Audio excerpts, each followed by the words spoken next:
Welcome into Other People's Shoes, the podcast where listeners get to step into the lives of others and see the world through their shoes. Your host, Neil Matthews, is a seasoned interviewer who has a natural talent for empathizing with his guests and drawing out their unique perspectives. Through a combination of storytelling and insightful questioning, Other People's Shoes explores the lives of a diverse range of guests, from everyday people to celebrities and thought leaders. With a warm and welcoming style, Neil creates a safe and supportive space for his guests to share their stories, while also challenging listeners to broaden their perspective and think more deeply about the world around them. So tune in to Other People's Shoes with Neil Matthews and get ready to step into other people's shoes. Hey, come take a walk with me, not like you used to do. Do something different and put yourself in other people's shoes. Open up your mind and open up your eyes and change your direction, change your perspective.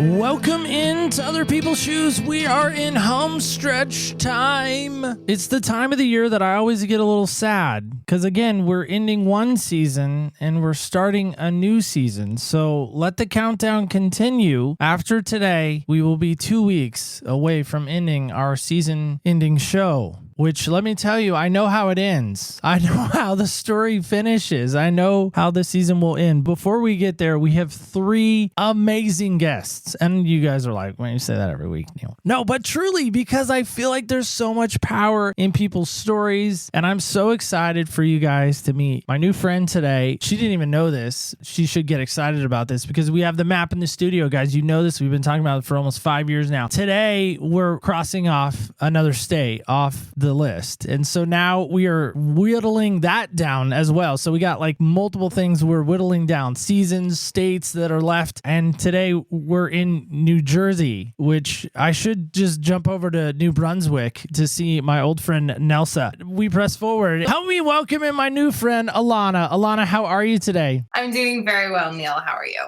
Alana, help me with this because we love to lead off every show with this question. What style of shoe do you love to wear? Oh my goodness. I love Converse. High top Converse. In fact, this morning I put on my favorite pair of shoes, which they are a ratty, old, torn up, probably hanging on by a thread pair of red high top Converse from when I was 14. These shoes are probably older than some of your listeners. I don't know how old our listeners are. We haven't done the age demographic, but I love the fact that you're rocking some old ratty Converse. That warms my heart again. I, too, years ago, do you guys have Ross out there? I feel like Ross is nationwide. Yes, we do. Okay, Yeah. Ross Dress for Less. I was in Eugene, Oregon, which is not very far from me. It's roughly about a 2-hour drive. It's where the University of Oregon is to help geographically for those geographically challenged. And my wife and I were in a Ross. I saw light blue Chuck Taylor Converse. And me being obsessed with all things North Carolina, all things light blue, I bought them. And I was so excited. And I wore them for like a week. The next day, I think that's when I got plantar fasciitis. I believe it. They have no support. I'm sure it was something else, but I'm going to blame it on the Converse. So now they sit and they live in the garage because they're not a cool enough shoe to live inside. They have to live outside. I'm still an emo kid at heart. So they have like, sad song lyrics scribbled all out. I really have to send you a picture. No, they don't. They do not have song lyrics on them. Do they seriously? Yes. That terrible. Somebody call Avril Lavigne. See, I can't say names today, apparently. Avril Lavigne. Yeah, Thank you. Totally. So you're helping me with her name. You're helping me with your name. Everybody's getting name help today. That is hilarious. So in high school, I wrote on my shoes too. I'm nerdy. I wrote Bible verses and I wrote now she's my wife, but at the time she was just my girlfriend. So I wrote her initials on my spikes. And then I wrote my grandmother's initials who passed away when I was in high school. That's what I wrote on my shoes. I didn't write song lyric. I was listening to the Gin Blossoms. I'm dating myself now. I love it. It's okay. I still listen to Gin Blossoms. We're all good. That's why I love 90s on 9. Come on. Yes. So that's awesome. So you're wearing those today in honor of being here. That's what I'm hearing, right? Absolutely. Yes. Okay. All right. I had to have today be a good day. Listen, you're all about freedom with food and fitness. That's kind of your platform. That's kind of your mantra. That's kind of who you are. That's kind of what you encompass. But I'm going to tell you right now, and this is so embarrassing. I'm pulling out my phone only to help me remember exactly where it started. So a while back this year, my wife says to me, hey, we're going to take a trip. We're going to take a cruise actually in December. And in that, I said, okay, well, I got to start doing something to lose weight. So back on April 29th, 2023, so this year, I weighed in at 262.8 pounds. To date, I've gotten down to, not there currently, gotten down to 239.2. I'm embarrassed to admit this. I love ice cream. Like, I love it. Like, I think about it sometimes more than I should. I really love sherbet ice cream. I really love cookie dough ice cream. I really love those Heath Blizzards at Dairy Queen. Please tell me you have Dairy Queen in New Jersey. Yes, Blizzards, absolutely. I really love these things. I really love chicken nuggets from McDonald's. I really love those chicken nuggets from Costco, the dinosaur kind. Yes, I'm 43 and I still love chicken nugget dinosaurs. Okay, stop it. It's fine. I don't have a problem. Help me with this in my mind, and I'm trying to drink more water. Got my wannabe Stanley here. This North Carolina related. Drinking my water. I drink coffee a lot, just black with sugar-free hazelnut because I have to have some hazelnut. Why is food such a mind-sucking element for me? Good question. And you're definitely not alone in asking this question. So I think a big part of it for a lot of people is we are hardwired to want what we quote unquote can't have. And there's a lot of science behind that. And that's something that I talk a lot about in my coaching program, Defy the Diet, is I show my clients a series of 4 different studies that basically prove that idea that we want what we can't have. And I'll tell you about one of them. It was a study done with children. There were 2 groups. The control group were told they could have all the yellow and all the red M&Ms they wanted. The other group was told they can have all the yellows that they wanted, but they were not allowed to have the red M&Ms. What group ate the most red M&Ms? The ones that couldn't have it. Yeah, the ones that were told they couldn't have it. Yeah. And the kicker in that study, as we all know, is all M&Ms taste exactly the same. It's not true. It's not true. The blue ones taste the best. Just saying. I think the red ones taste the best, but I mean, maybe the green ones. I don't know. We can't end this debate. Well, see, just because we logically know they all taste the same doesn't mean we're all not sitting there eating certain colors before others. So that's a different conversation. It's, when we moralize foods as good, bad, healthy, unhealthy, we end up putting the quote unquote bad, unhealthy foods on a pedestal. It's a thing that we want that we can't have, and it creates this fixation on those foods, which is why we feel this sometimes uncontrollable pull toward the ice cream, toward whatever it is. In intuitive eating, which I'm a certified intuitive eating counselor, one of the stages of intuitive eating is to give yourself unconditional permission to eat all foods. And what that does is it takes those foods down from the pedestal. They're all equal. For example, if you ate cookie dough ice cream, you said that was one of your favorites. If you ate cookie dough ice cream every single day, for 30 days, let's say, the pull for the cookie dough ice cream on day 30 would feel a lot less intense than on day 1 because you've been having it for 30 days. You're like, okay, I get it. I can have it whenever I want. Maybe I don't have to put, the whole pint in my face every single day because I know I'm allowed to have it. And this weird thing happens where the more you tell yourself you're allowed to have it and truly mean it, the less you actually crave it. And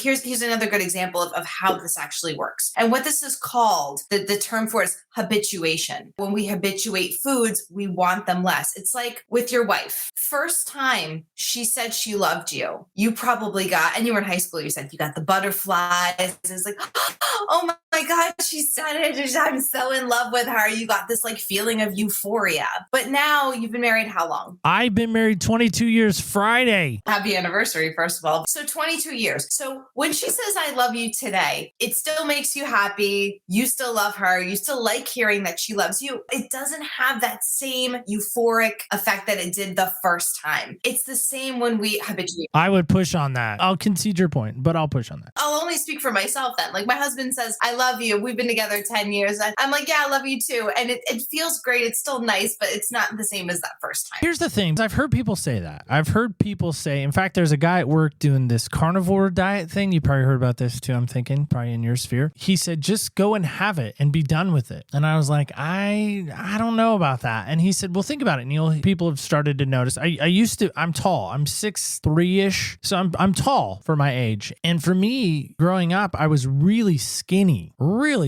Ethiopian runner. And then as I started working at a stupid place called Quiznos, which was terrible, not only the job, but the food, because I got free food as a manager. I would make the most amazing sandwich, which had a ton of cheese, ton of meat, and I started to gain weight. Unfortunately, I didn't gain it like anywhere else, like in my legs or in my arms. No, I gained it right in my belly. And so I looked for the longest time, probably a lady about your build that was probably about 4 months pregnant, to the point where a kid at church one day said to me, Mr. Neil, do you have a baby in your belly like my mom does? Yeah. And I love the kid dearly, by the way. His name's Gary. Every now and then when I go to grab something to eat that's not, quote unquote, what I should be eating, I do hear Gary's little kid voice saying, you got a baby in your belly, Mr. Neil? And it kind of makes me stop grabbing that thing and put it back. Yeah. And kind of funny as the story is, it is a little bit of trauma for you. This kid. I need help. Help me. It's not what he said that bothered you. It was what it meant. I don't look like a big, strong man, I guess. And this little kid's like, giving me the smackdown. And it's just like, it's a little traumatizing. It really is. And I don't doubt that you make great sandwiches, even though I too don't like Quiznos. We had one on campus and it wasn't great. But I did steal their ketchup packets all the time because I couldn't afford to buy ketchup. So thanks, Quiznos. But you know what it is?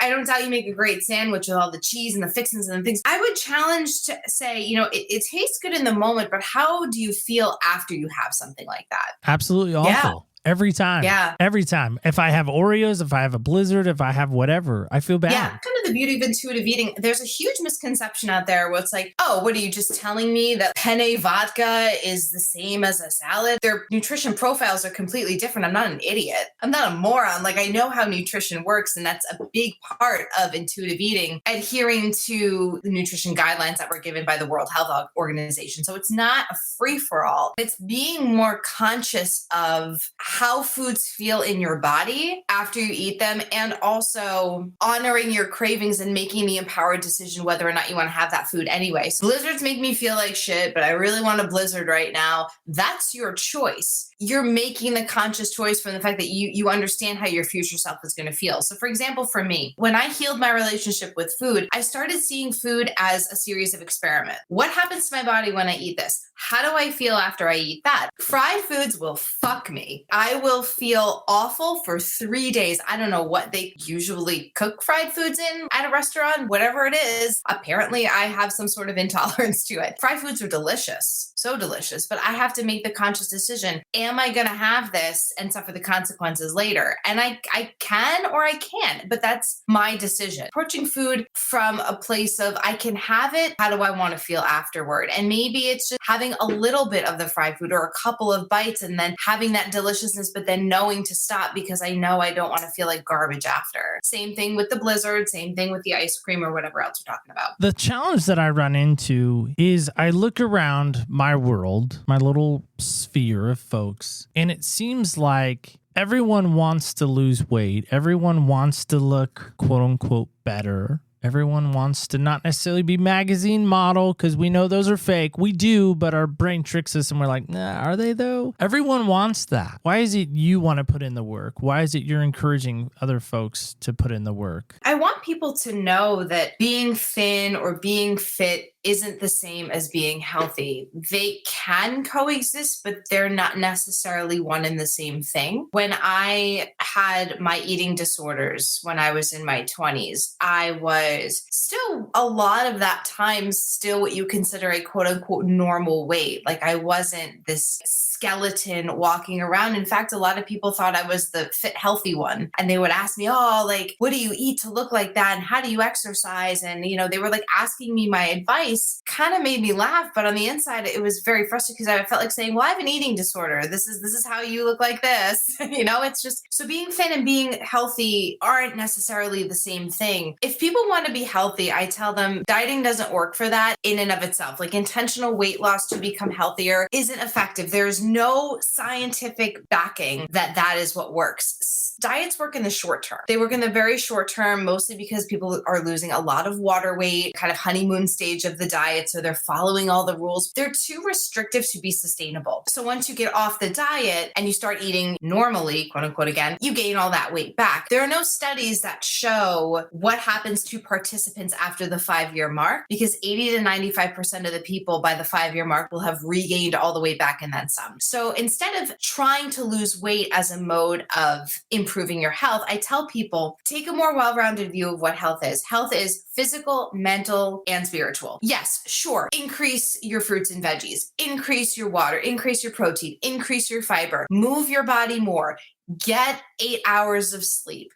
Have some sort of self-care routine, journal or meditate or sit in a dark room with your eyes closed, whatever you want to do all of those things. Try to incorporate other healthful behaviors instead of trying to just focus on the number on the scale. And you'll actually probably see that number move by proxy as a result. But to focus on that number, no matter the means, is just going to backfire. So help me with this. I've thought for years, I really thought if I could just get down to this weight, life would be better. My goal weight, by the way, is 200 pounds. So I'm still a ways away, obviously, from that. But I do feel like my shirts are fitting better, clothes are fitting better. I had to buy really into pickleball, so a downsize of shorts because the XL shorts that I had were literally like falling off of me. Plus, I have no badonkadonk, so that also doesn't necessarily help the short into things. I think somewhere along the way, even in high school, that, man, if I just had an eating disorder, I would be fine. Like, I don't need to do it for a long period of time. I just need to do it for a little bit and then I'll be fine. I'll lose this weight. Now, granted, in high school, if I had done an eating disorder or whatever, it would have been a wreck. People probably thought I had an eating disorder because I was so skinny. Again, not trying to be funny there, but people probably did think that because I was really skinny. What helped get you out of that eating disorder for you? It was a couple of different kind of light bulb moments. And to your point, when you said people probably thought you had an eating disorder, there is a stereotype of what that looks like. The science shows us 94% of people with eating disorders are either normal weight, overweight, or obese. Only 6% are actually underweight. It's an interesting thing to think about. So my light bulb moments, I'll talk about two of them. One of them was, I rarely talk about numbers. I find numbers to be triggering and also not useful. So I don't know what I weigh right now. I don't know how many calories I eat right now or macros or anything like that. I'm not numbers focused. Just to prove a point, I'm 5'4", so I'm a lot shorter than you are. And I got down to 100 pounds. I looked at the scale and I looked in the mirror and I still hated what I saw.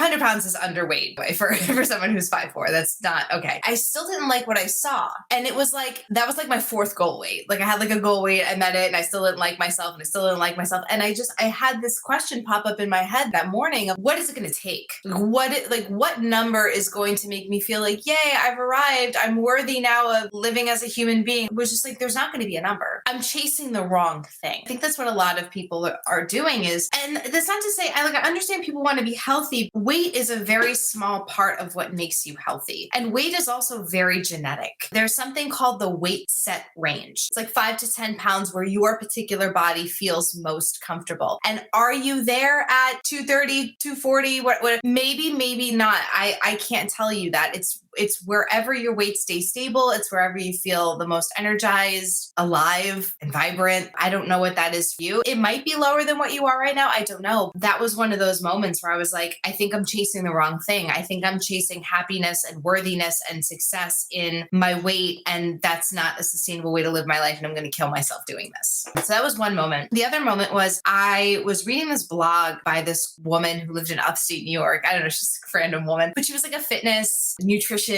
blogger, influencer. And she looked like she had a really nice husband and she would make all these beautiful desserts and she had this cute job and she was pretty and she was fit and she looked like she had the perfect life to me. And I kind of like looked up to her as I was reading her blogs. And then one day she wrote a post about how they'd been trying to start a family and they had been unsuccessful because she was diagnosed with hypothalamic amenorrhea, which basically means she lost her menstrual cycle. And her doctor told her, you're too thin. You're so thin to the point you've actually lost your menstrual cycle and you can't start your family until you fix this. Me at 22 wasn't ready to have kids, but I was like, holy shit, I do want to have a family one day. And am I ruining my insides trying to achieve this stupid number on the scale? Am I going to screw up my future by doing this? So those were like kind of my two light bulb moments where I realized I had to recover. Have you ever found her to thank her? I have. I need to send her a copy of my book. Here's the thing that I've discovered on my journey through life, and I try to do it whenever I can. I'm not perfect, but I really try hard. Is I'm really great at saying thank you. And I'm not saying that you're not, by no means. We just met, so I can't really make that judgment. I have emailed her. It is New Jersey, so who knows? Maybe. We're so rude over here.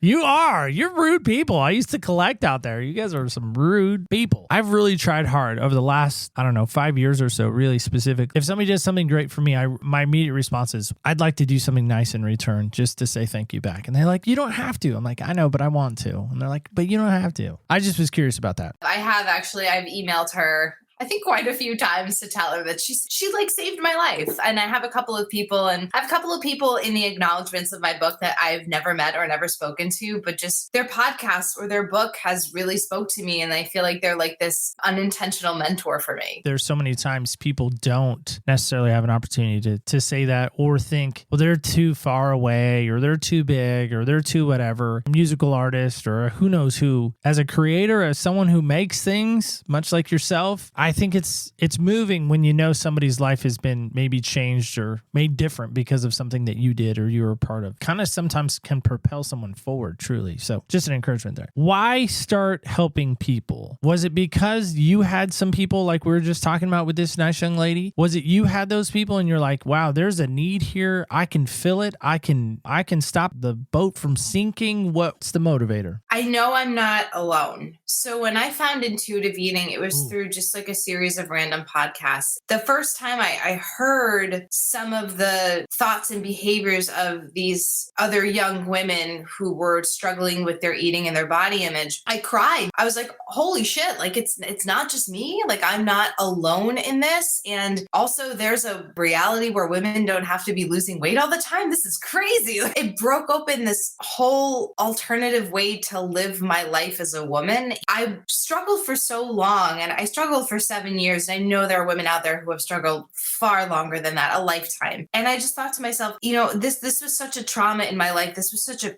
pain in my life, a pain point. Why not use this to help other women? Like now that I have the cheat codes to get out of it and still be healthy and still be fit, but also be happy and confident and successful and all of the things that we're looking for without torturing myself. Why wouldn't I give that to other women? Like, why would I let that live and die with me when I could give this out to other people? And I don't know if you know this. This isn't actually my full-time job. I'm actually a high school English teacher.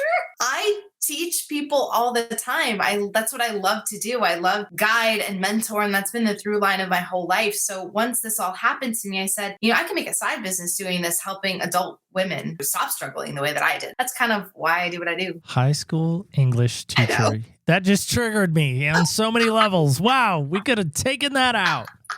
Where'd you go to school at? You mentioned going to college. Where'd you go to college? Iona College in New Rochelle. It's now Iona University, though. I was just going to say Iona University. They've been in the March Madness tournament. I know they always are. They're very good at basketball. They're very good at basketball. That is the one I'm thinking of. If you're in high school, English teacher, how much on a daily basis are you seeing girls struggling with body image, self-confidence, all the stuff? Because I'm not a girl. I don't know if you know this. I'm not. But I have one. She's down the hall. She's 16. She's going to be a junior this next month. Oh, holy hell. Good luck. I know. And she's driving. Yeah. Also, yeah. Things to look forward to if you're a parent. Listen, I believe in God and that's fine. What a great place, maybe the universe, whoever, whatever you subscribe to place you in an environment where on a daily basis, you're seeing young ladies struggling with what? Social media is something that I didn't really have to deal with when I was a teenage girl. I have a boy. He's only 3. I'm still happy I have a boy because I can't imagine having a girl in this type of environment that we're in right now. And I do see it with them. They compare themselves to each other. They compare themselves to what we see on social media. And like you said before, just because we know logically what we're seeing isn't real, the mind perceives it to be real. So it might as well be. And I'm very vocal to my students about what I do on the side and my beliefs about body image and dieting and those things. And I have had them reflect on their own struggles through their writing. I've had female students write about poems about body image, short stories about body image, done research on body image. I'm also the journalism teacher because I have journalism background. So I've had them write narrative opinion pieces or research pieces on social media's effects on young women and body image and all those things. And I check in with my students with a Google form every month. And I just ask them one question is, how are you? What do you want to share with me? What do you, in case they don't have a safe space anywhere else, I'm like, I'll be your safe space. And I've had some of them talk to me about their body image issues. And it's really sad. It's so young for them to feel inconsequential and not enough already before the adult life has had a chance to beat them down too.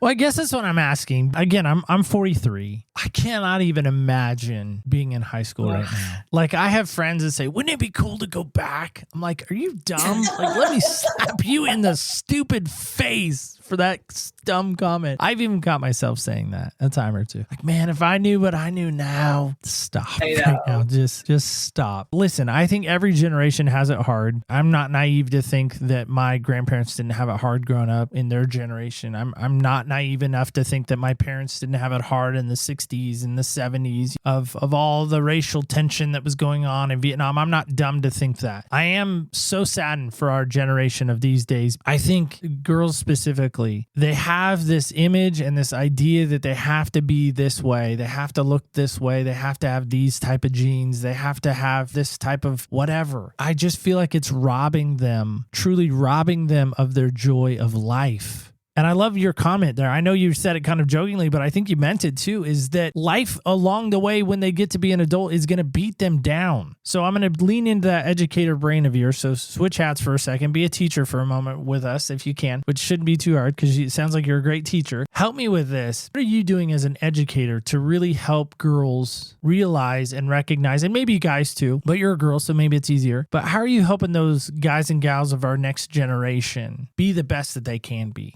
You know, a couple of ways, because I mean, of course, like logistically, there's like a curriculum I have to follow and like the things that I have to do. One way is just by example. If I make a mistake, I call out that mistake that, hey, I really screwed up right there. Let me fix that. So just the idea of allowing them to fail, I think is one thing. I'll make really silly jokes and try to just be myself as Alana instead of just like the teacher as much as possible to show them you can be quirky and funny and awkward and it's all good. And I completely own every aspect of myself in the classroom, even if they don't laugh, which at least now we don't have the masks anymore, because when they had the mask and I would make a joke, I wouldn't know if it landed because I couldn't see anybody smile. And I'm like, all right, tough room. Another way I do that is, you know, I tell them literature, no one gives a shit if you remember the color of the hat that, you know, Holden Caulfield was wearing in Catcher in the Rye. No one cares if you can recite Shakespeare. Can you empathize with somebody else? Can you use literature as a vehicle to put yourself in somebody else's shoes and see what it's like to be somebody else and experience this whole podcast is other people's shoes? That's what literature is. And I try to show them through literature that everybody's broken and everybody feels like they're crazy and everybody feels like they're alone and everybody's searching for who they are. That doesn't make you broken. That makes you human. And we talk a lot about the human condition, which are the universal things all of us go through. We're all going to experience heartbreak. We're all going to fall in love. We're all going to feel anxious and insecure. All of the things. That's not a bad thing. And I can go on a rant here because I think that's why a lot of people have issues with food, is because nobody taught us that it's okay to feel like shit sometimes. We want to stuff that down with food because we feel like feeling shame or feeling not enough isn't normal, but it is. So for you growing up, did mom and dad help in any way, or did they hurt as far as your affiliation with food? It mostly helped, a little bit of hurt. you as a parent will understand this as well, is that we are not going to not scar our children in one way or another. They can happily forward us the therapy bills that they will inevitably be getting. I had a very loving, supportive family. Anything that I did, they were all for. If I wanted to quit something, fine. I couldn't have wanted for anything because I was an only child and I was very spoiled, but I never asked for anything either. So I have to give myself credit there. My mom was a product of her upbringing. My grandmother was very much like, you have to diet, you have to look a certain way, present yourself a certain way as a woman. So I was taught, I think around 13, 14, how to count calories, maintain my weight. So I learned that. And then the other big thing was my grandmother was very critical of my mother and my mother was very critical of me. I don't say that to shit on her because she is the best mother that I could possibly have. And the criticism was very much born out of, let me point out to you the things that I see that are quote unquote wrong to protect you from other people seeing those things. We do that as parents, and I'm still trying to navigate how to not do that to my own kid. What that created was an environment where I would do anything to not be criticized because I didn't want her criticism because her opinion mattered so much to me. So I became a perfectionist as a shield to her criticism. If I was perfect, she couldn't say anything to me. It like created the safety. Then that perfectionism bled itself into an eating disorder because I figured, well, if I'm the perfect weight and I look perfect, I can not have criticism from anybody. It becomes my shield. Wow. Yeah. Therapy. Sometimes a podcast feels like therapy to me sometimes, and I don't even have any degrees or any cool stuff behind my last name in any way. But man. And it's interesting because, I mean, I've come to these conclusions years after I had my eating disorder. So people might not be connecting the dots right now for themselves. What seemed to be a simple eating disorder or desire to lose weight was actually much, much deeper. And I think that's what I want people to realize is you don't have an issue with food. You have an issue with something deeper. It's just you have to figure out what it is. And that's what I do with my clients. This last season, we've been talking about all kinds of things mask related. To me, it's been a fun season. We dived into issues that I've always wondered about. One, we talked about UFOs. I never thought I'd have a UFO episode, and we had one. And so, kind of crossed that off the proverbial bucket list of podcasting. We've talked about some other topics like even Bigfoot, which again, kind of a cross off list. What's interesting is we had a lady come on that talked about anger as a woman. I've known my wife to get angry, not to that degree. And this lady was so great about that and just was so candid about that. Talked about people who have struggled with homosexuality kind of thread. Buddy of mine took shrooms for a weekend. The season has had kind of its spectrum of stuff. And now we're on food and dieting, which everyone on some level has a challenge with, whether they want to admit it or not. And so that's what I was so excited about getting to talk to you and really speak to you about that. Work with a lot of women and a lot of men. In your experience, in your expertise, who is the greater sex that struggles with it the most, do you think? It's a good question. I think outwardly, it's mostly women. Oh, wow. I'm not going to go too deep into this rabbit hole, but there are some theories out there. Diet culture is a patriarchal construct that is meant to keep women distracted and preoccupied with things that don't matter as much, i.e. their body size, so that they're not trying to, take over the world as we should be. And when I say patriarchal, I don't mean men. I mean men who want to keep women down, which is not all men. To your point, or to the point of the question, I think men also struggle. I don't think it's socially acceptable yet for men to admit that they are struggling. And I also feel the semantics and the wording behind it is different. It's women want to lose weight and be thin and be small. And I think with the men, it's do you look buff enough or do you look strong enough? So messaging is slightly different, but I think everybody's struggling with it. I've never actually heard that methodology that it's a way to distract women from being out there. That's new to me. That is a new takeaway. Very interesting. You've heard that though? I have. I would never be able to speak on it as well as this other person would. There is a woman named Christy Harrison who has a book called Anti-Diet, and she has a couple of the beginning chapters of her book that dive really deeply into how it's rooted in racism and patriarchy and Protestantism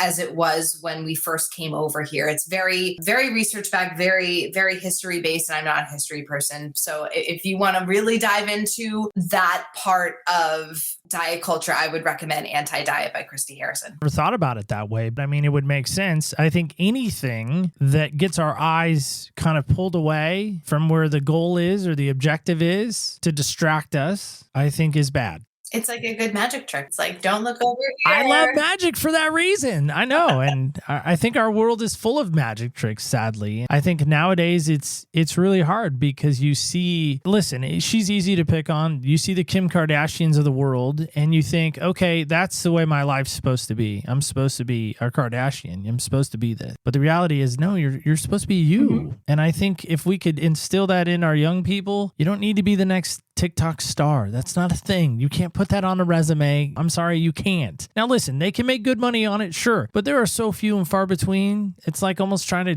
make Major League Baseball. I mean, statistically speaking, it's really hard to do. Right. And the thing that I worry about with all these kids who want to be the next YouTube star and TikTok star is, why do you even want that? Is it because you want people's approval and praise? And that's really empty. You got to figure out something that's going to actually fill your cup up. And it's not going to be that, promise.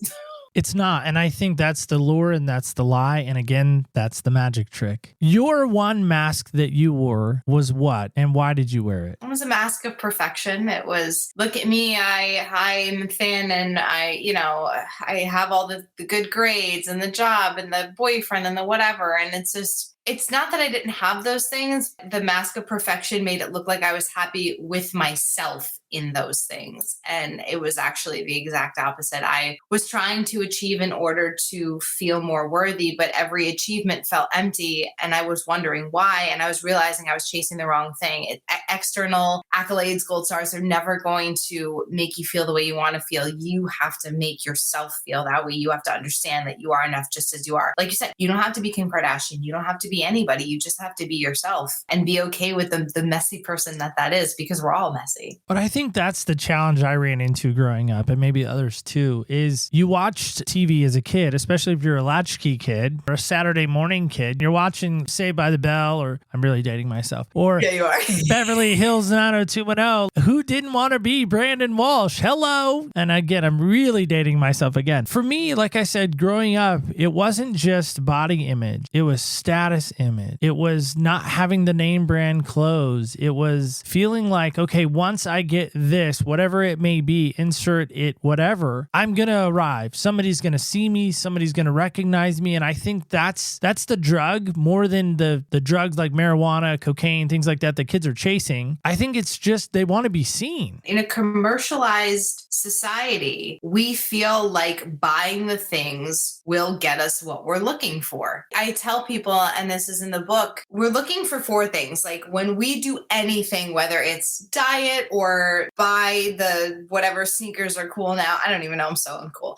You're looking for what I call salve, like the salve you would put on the wound. I make it an acronym. It's safety, acceptance, love, and validation. Those are the 4 things that we're looking for. And all of us try to find those things in different ways. We all have our, vice of choice. And I don't want anybody to think that that's necessarily a bad thing. It's just something to be conscious of because it's evolutionary. Like when we were hunters and gatherers, if you were ostracized from the group, a saber-toothed tiger would eat you. We have that evolutionary pull to be accepted and loved and, and feel safe.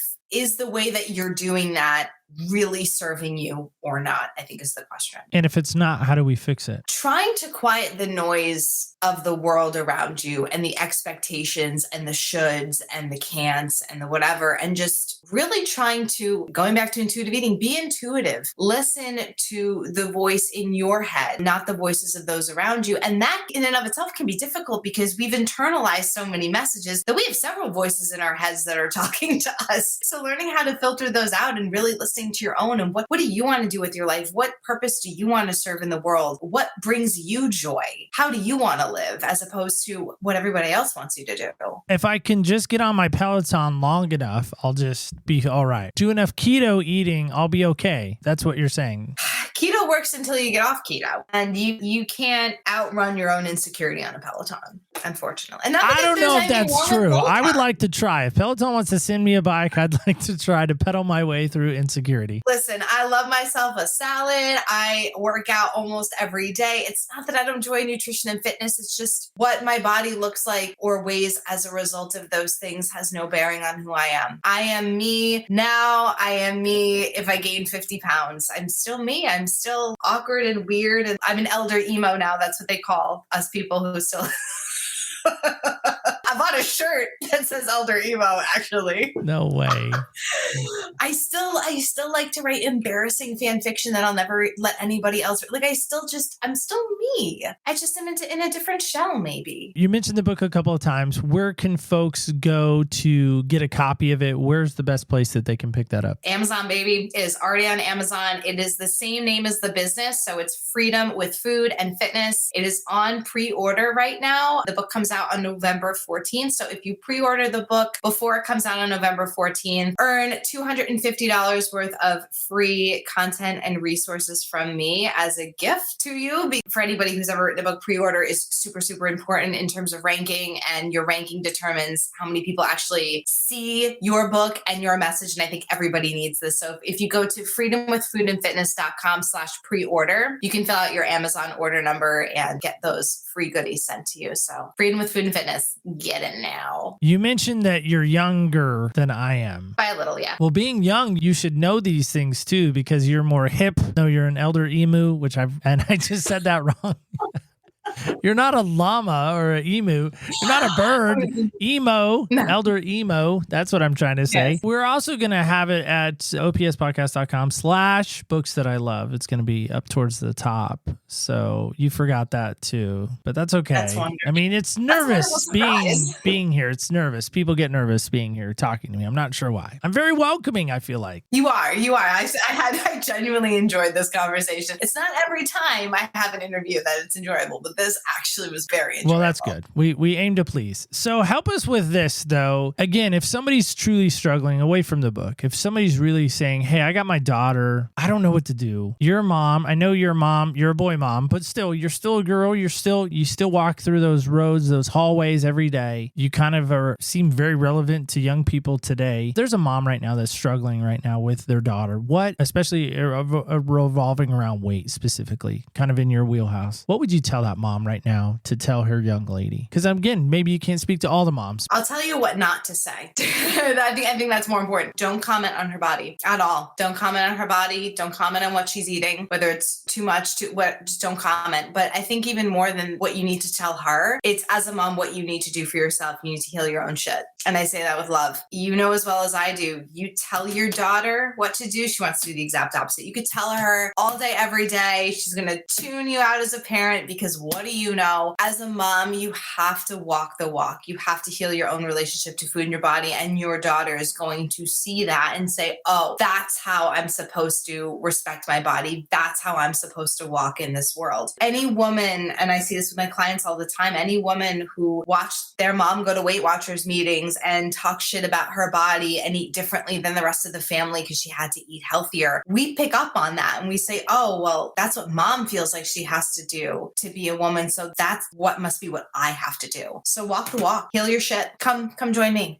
I love it. Walk the walk. What I'm thinking is, as a mom, as a parent, you got to model that. You got to really set the bar. You got to set the tone. And it's hard. It's hard being a parent today. You know, my daughter bought some new jeans the night before and she said, well, they dad approved. And I was like, well, I don't know. You're holding them up in front of you. I don't know. I don't know if they're dad approved or not, you know? And then she had these like shorts on and I was like, well, those aren't. Those need to find their way to the wastebasket, trash can. And she goes, what, Dad? I'm just wearing them around the house. Yeah, and there we are. Mm-hmm. I'm very conscious of that because I've had enough young ladies such as yourself and others that have come on the show who have talked about body image and self-esteem and things like that I've really been conscious when I have those interactions with my daughter to make sure that my mouth stays shut as far as what she looks like, she'll even say to me, Dad, how do I look in these jeans? And I'm like, nope, that's a trap. Not falling for that from your mom, and I'm definitely not falling from that from you.